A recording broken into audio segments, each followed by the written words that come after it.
অযোধ্যায় রাম নাম নিয়ে জুলেখা রয়েছে আপনাদের সঙ্গে। অবশ্যই অযোধ্যার খবরের দিকে আমরা নজর রাখবো, কারণ গোটা দেশের নজর এখন অযোধ্যার দিকে, সরজু নদীর পাড়ে। কিন্তু দমদমের দিকেও আমরা একটু নজর রাখবো। দমদমে কলস যাত্রার প্রস্তুতি ইতিমধ্যেই শুরু হয়েছে, আর সেই প্রস্তুতির ছবি তো আমরা আপনাদের সামনে তুলে ধরছি। এই কলস যাত্রাতে দেখা গিয়েছে কামদুনির দুই প্রতিবাদী যুবক টুম্পা কয়াল এবং মৌসুমী কয়ালকে। এই মুহূর্তে শীতকে উপেক্ষা করে দমদমের এই মুহূর্তে আমরা সরাসরি যাব দমদমের দিকে নজর রাখবো। বিশ্বজিৎ পাল সরাসরি রয়েছেন আমাদের সঙ্গে। বিশ্বজিৎ,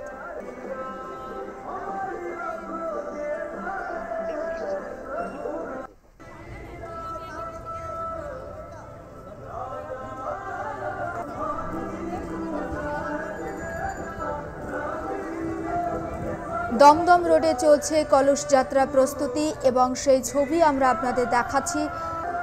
ঠান্ডাকে উপেক্ষা করে সেখানে মানুষজন ভিড় জমিয়েছেন এবং যে পতাকা আমরা দেখতে পাচ্ছি সেই পতাকাতেও রামের ছবি এবং সেই ধ্বজা নিয়ে ইতিমধ্যেই মানুষজন ভিড় জমিয়েছেন। আমি সরাসরি যাব, ছবিটা জানার চেষ্টা করব, ভালোভাবে সেখানকার চিত্রটাও বোঝার চেষ্টা করব। বিশ্বজিৎ পাল রয়েছেন সেখান থেকে সরাসরি। বিশ্বজিৎ, দেখো, ইতিমধ্যেই কিন্তু অযোধ্যায় যে রামলালা প্রতিষ্ঠার কাজ, সেই কাজ কিন্তু ইতিমধ্যে সারা হয়েছে এবং তার পাশাপাশি কিন্তু নরেন্দ্র মোদী অর্থাৎ দেশের প্রধানমন্ত্রী, তিনি কিন্তু সেই প্রতিষ্ঠা করবে, অর্থাৎ মূর্তি প্রতিষ্ঠা করবেন। এবং তার পাশাপাশি কিন্তু আজকে অযোধ্যায় একাধিক জায়গায় কিন্তু রাম মন্দির প্রতিষ্ঠা হিসাবে কিন্তু বিভিন্ন অনুষ্ঠান চলছে।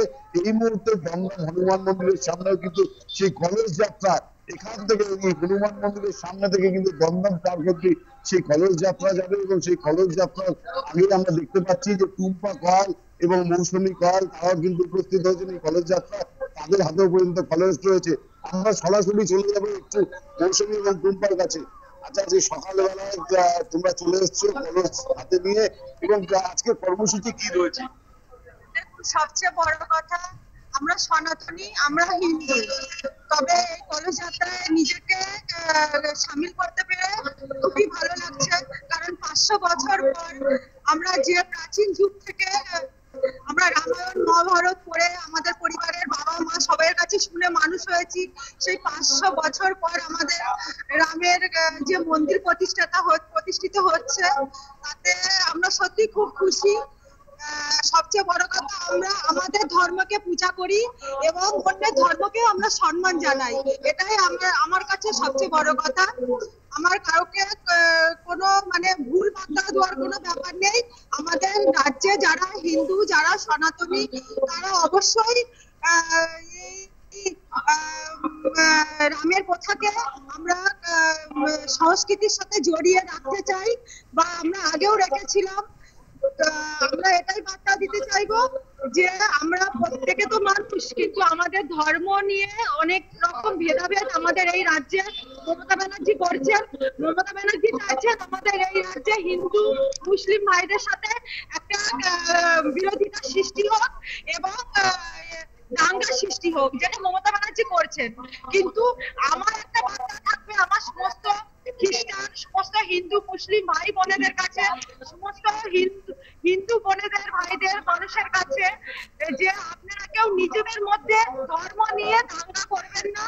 ধর্ম নিয়ে কোনো, আমরা যেমন আমাদের ধর্মকে পুজো করি, তেমনি অন্যের ধর্মকে আমরা সম্মান জানাই।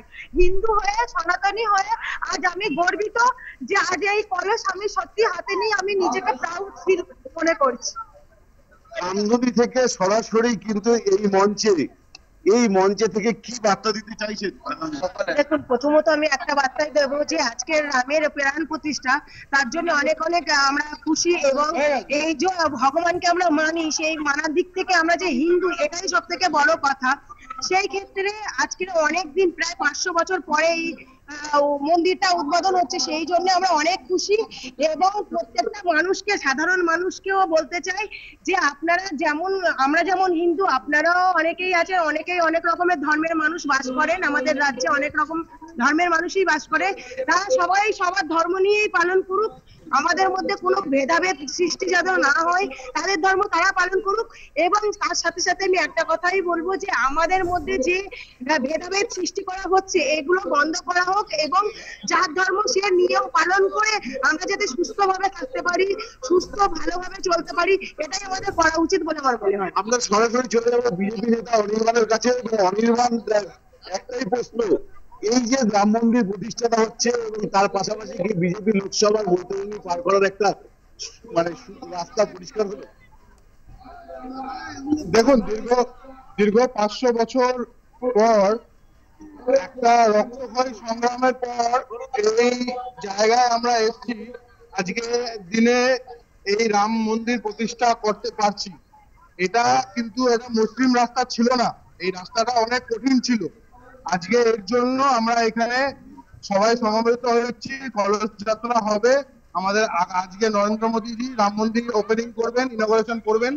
আর এই আনন্দে পুরো শুধু ভারতবর্ষ না, পুরো পৃথিবীর লোক এই মহাকাণ্ডে যোগদান করছে। আমরা সরাসরি চলে যাবো পীযূষ কানোরিয়া, যার নেতৃত্বে এই প্রোগ্রামটা রয়েছে এবং রাম মন্দির প্রতিষ্ঠাতা, এবং তার পাশাপাশি কিন্তু তুমি জানো যে দমদম মানেই হচ্ছে পীযূষ কানোরিয়া।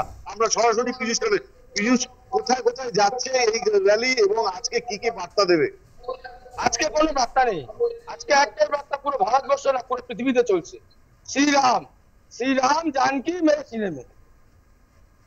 আর আপনি যে প্রশ্নটা করলেন তার উত্তরটা একটাই দিতে পারি, যারা শ্রীরাম জানকি বুঝতে পারছেন না তাদেরকে নমস্কার জানাই। আর তাদের অবশ্যই বলবো যে শ্রীরামের কাছে গিয়ে একবার মাথা নস্তক করবেন, বুঝে যাবেন যে প্রভু রাম কি হয়। ঠিক আছে? আর এটা আজকে সনাতনীদের জন্য 550 বছরের ইতিহাস পাল্টে গেছে।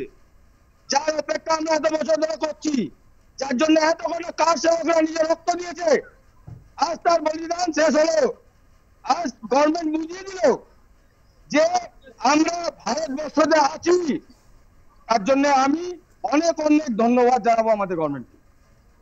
আমরা কথা বলছিলাম পীযূষ কানোরিয়া থেকে আরম্ভ করে টুম্পা পাল, মৌসুমী পাল, অর্থাৎ সনাতনী ধর্মের যে প্রতিষ্ঠাতা, সেই প্রতিষ্ঠার দিন আজকে তারা রাম মন্দির, একদিকে যেমন নাকি রাম মন্দিরের প্রতিষ্ঠা হচ্ছে এবং পাশাপাশি কিন্তু রাজ্য জুড়ে একাধিক জায়গায় কিন্তু এই রাম মন্দির প্রতিষ্ঠা দিবস উপলক্ষে কিন্তু বিভিন্ন জায়গায় যে র্যালি করা হচ্ছে, কলস যাত্রা করা হচ্ছে এবং দমদমও তার সেখান থেকেও কিন্তু একটি র্যালি হবে এবং সেখানে কলস যাত্রা দেখতে পাচ্ছ যে মহিলারা যেভাবে কলস মাথায় করে নিয়ে প্রায় 2 থেকে 3 কিলোমিটার হাঁটবেন এবং সেখানে কলস যাত্রার পাশাপাশি কিন্তু রাম মন্দির যে প্রতিষ্ঠা হচ্ছে তা নিয়ে কিন্তু উৎসাহ কিন্তু কোথাও খামতি নেই এবং রাজ্য জুড়েই কিন্তু সেই উৎসাহ যথেষ্ট চোখে পড়ার মতো। এবং আমরা দমদমও দেখতে পাচ্ছি সবার মাথায় কিন্তু কলস, সেই কলস যাত্রায় সামিল হয়েছেন সনাতনী ধর্মের মানুষরা এবং বিজেপি কর্মী যারা রয়েছেন তারাও কিন্তু রয়েছেন। একদিকে যেমন নাকি রাম মন্দির প্রতিষ্ঠা, অযোধ্যা রাম মন্দির প্রতিষ্ঠা হচ্ছে, তার পাশাপাশি কিন্তু এই রাজ্যে বিভিন্ন জায়গায় রামের পুজো হচ্ছে এবং পাশাপাশি কিন্তু হনুমান মন্দির, দমদম হনুমান মন্দির পিছিয়ে নেই এবং সেখানেও কিন্তু রামের পুজো হয়েছে এবং পাশাপাশি কিন্তু কলস যাত্রা সামিল হচ্ছে। একেবারে তাই আবারও কথা হবে। বিশ্বজিৎ, তোমার সঙ্গে আপাতত ধন্যবাদ। দমদম থেকেই আমরা সরাসরি ছিলাম এবং সেখানে কলস যাত্রার আয়োজন করা হয়েছে সেই ছবিও আমরা আপনাদের সামনে তুলে ধরছিলাম এবং মহিলারা সেখানে মাথায় কলস নিয়ে একেবারে 2 থেকে 3 কিলোমিটার রাস্তা অতিক্রম করার জন্য পুরোপুরি তৈরি। তবে শুধুমাত্র মহিলারা নয়, পুরুষরাও রয়েছেন। মোদ্দা কথা, যারা সনাতন ধর্মে বিশ্বাস করেন তারা এই কলস যাত্রাতে সামিল হয়েছেন এবং এই কলস যাত্রাতে দেখা গিয়েছে টুম্পা কয়াল এবং মৌসুমী কয়ালকেও। তারা ঠিক কি বললেন সেটাও আমরা আপনাদের সামনে তুলে ধরেছি।